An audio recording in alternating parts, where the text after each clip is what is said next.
I was an artsy kid, loved art, couldn't get enough of it. And in my hometown, there was a lady who taught art out of her basement. She ran a little business called Funk's Art School, and I learned drawing, I learned painting, I learned chalk pastels, and from the time I was 8 until I went to college, I took lessons from Mrs. Funk.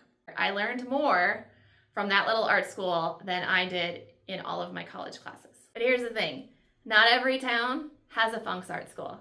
Not every town has a little studio that nurtures creativity and grows artists. That's why in 2014, I started Orange Easel, to be that community art studio for kids in Kansas City. And our mission has always been simple, to create artists who are confident enough to come up with original ideas, skilled enough to bring those ideas to life, and brave enough to share them with the world. In 2020, when the whole world shifted online, so did Orange Easel.